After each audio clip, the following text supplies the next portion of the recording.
আসসালামু আলাইকুম সম্মানিত প্রিয় দর্শক, আজকের এপিসোডে আমরা দেখার চেষ্টা করব যে বাংলাদেশ জামাতে ইসলামের যে বর্তমান পরিস্থিতি এবং আল্লামা মরহুম দেলোয়ার হোসেন সাইদী রহমতুল্লাহ আলাইহির যে জামাতের প্রচারণা এবং আজকের যে জামাতের প্রচারণা কতটুকু বিকৃতি এবং কতটুকু জঘন্য এটা একটু আমরা দেখার চেষ্টা করব। তাহলে চলুন একটা আল্লামা দেলোয়ার হোসেন সাইদী রহমতুল্লাহ আলাইহির একটা ভিডিও আমরা আগে শুনি। কায়েম হতে দেওয়া হবে না। আমরা মানুষের তৈরি করা আইন মানি না। 12 কোটি মুসলমানের দেশে আইন তৈরি করবে মানুষ, আমরা মানব না। পার্লামেন্টে তৈরি হতে হবে কোরআন দিয়ে, পার্লামেন্টে আইন তৈরি হতে হবে কোরআন দিয়ে, এবং কোরআন হবে আল কোরআনের পার্লামেন্ট হবে বাংলাদেশে।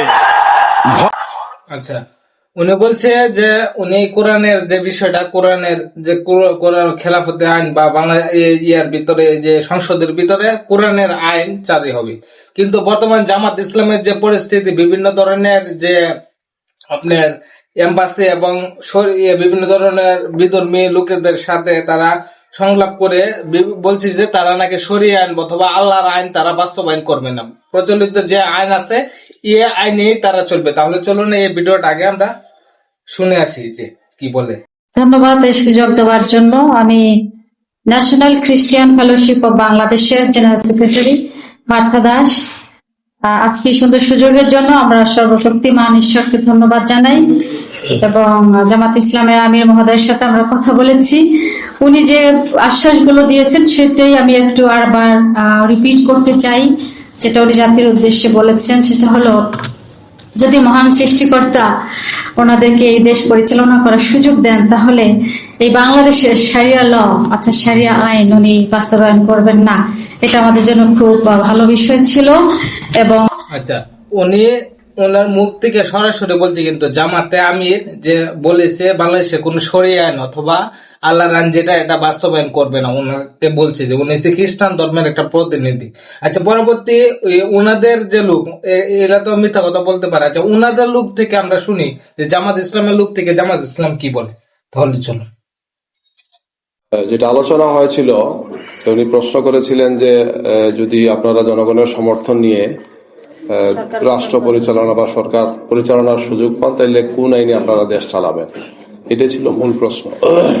এখানে থাকে অনেকে জিজ্ঞেস করেন যে শরিয়া আইনে না অমুক মডেল তমুক মডেল, এগুলো আমাদের আমির জামাত বলেছেন যে বাংলাদেশের বিদ্যমান যে আইন সে আইনেই বাংলাদেশ চলবে, যেখানে সব ধর্মের সম্মান এবং মর্যাদা রক্ষা করা হবে এবং এই আইনটাই যথেষ্ট। এখন ওনারা প্রশ্ন বলছে যে জামাতের আমির বলছে বর্তমান যে আইন আছে এই আইনে দেশ চলবে। আচ্ছা, এই আইনে যদি দেশ চলে তাহলে আমি লেখা বিএনপি ভালো, তোমাদেরকে কেন ইসলামী না লেবাস দিয়ে বলতেছো খেলাফতের আন্দোলন করবা, তোমরা খেলাফত ইসলাম প্রতিষ্ঠা করবা, তোমরা বিভিন্ন ধরনের পরিচালনা বিভিন্ন ধরনের মানুষকে দুঃখ দিচ্ছ, ইসলাম পরিচালনা করবা। আবার তোমরাই বলছো যে বর্তমান যে বিদ্যমান আইন আছে এই বিদ্যমান আইনে নাকি দেশ চলবে। তাহলে তোমাদেরকে কেন ইসলামপন্থীরা তোমাদেরকে কেন ভোট দিয়ে ক্ষমতা নেবে? এটা তো কোনো মানেই আসে না।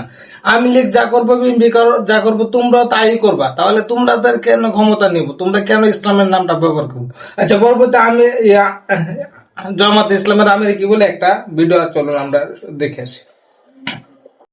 কোরআনের আইন কায়েম হলে সকল ধর্ম বর্ণের মানুষ তার ন্যায্য অধিকার পাবে।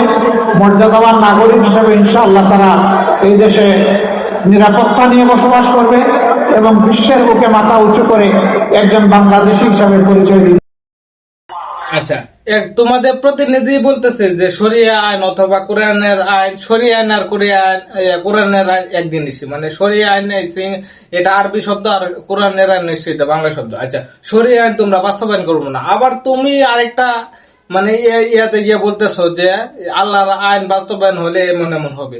মানে মানুষকে কত ভাবে যে ঠকানো হচ্ছে। জামাত ইসলাম যদি না দেখতেন কেউ, এই বাংলাদেশে জামাত ইসলাম না থাকলে হয়তো মানুষকে ধর্ম নিয়ে মানে এতভাবে বিকৃতি করে তারা, মানে ধর্মটাকে এত ছোট করছে তারা বলার প্রয়োজন। ধর্মটাই বৃহত্তম একটা, মানে বাংলাদেশের যে বাংলাদেশ নয় সারা বিশ্বের ভিতরে ইসলাম ধর্ম কিন্তু সবচেয়ে শ্রেষ্ঠ ধর্ম, কিন্তু এই ইসলাম ধর্মের নাম ব্যবহার করে এরকম সাদা মুনাফিক এই শহরের বাচ্চারা যেরকম ভাবে চালাইতেছে, এটা আসলে যদি বাংলাদেশে কোনোদিন খেলাফত আন্দোলন বা খেলাফত প্রতিষ্ঠা হয়, তাহলে তাদেরকে দেখা হবে যে কিভাবে জুতা পেটে করা হয়। যেমন এই পাকিস্তানের আমলের পর বাংলাদেশ স্বাধীন হওয়ার পরে গোলাম আজমকে যেমন বাইতুল মুকাররমের সামনে মুসল্লিরা জুতা পেটা করছিল, এরকম ভাবে তাদেরকে জুতা পেটা করা হবে একদিন, যদি ইসলামকে নিয়ে আবার কোনো বিকৃতি করা হয়। তাহলে চলুন তাদের এক আইনি যারা আইনি মুখপাত্র শিশির মনির কি বলে, তাহলে চলুন আগে এই ভিডিওটা একটু দেখি, শিশির মনির ভিডিও একটা দেখি।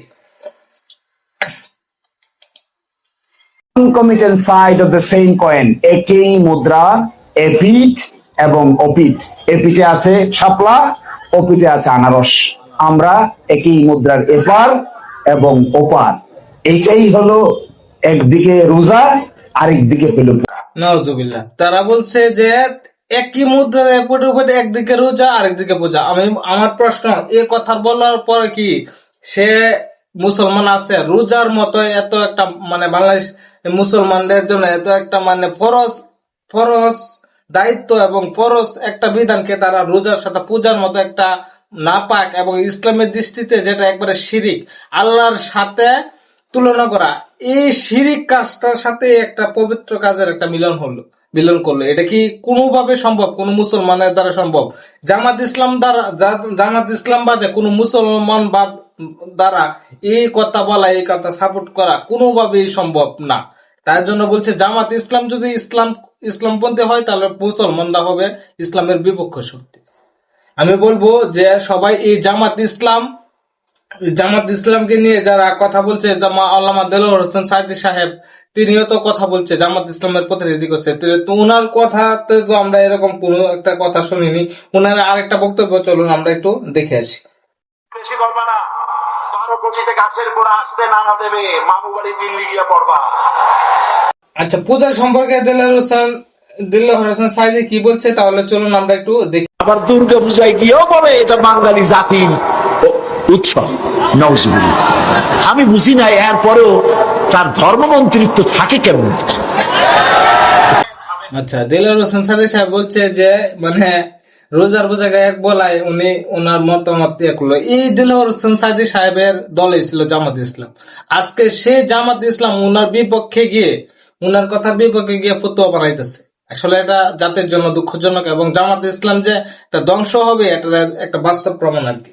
সবাই ভিডিওটা শেয়ার করে দেবেন এবং আল্লামা মোহাম্মদ দেলোয়ার হোসেন সাঈদী সাহেবকে নিয়ে যারা ব্যবসা করবে তাদেরকে এই বয়ানগুলো দেখে দিবে, দেখো আল্লামা দেলোয়ার হোসেন সাঈদী কি ছিল আর তোমরা কি আজকে কি করতেছো। সবাই ভিডিওটা শেয়ার করে দেবেন। আসসালামু আলাইকুম।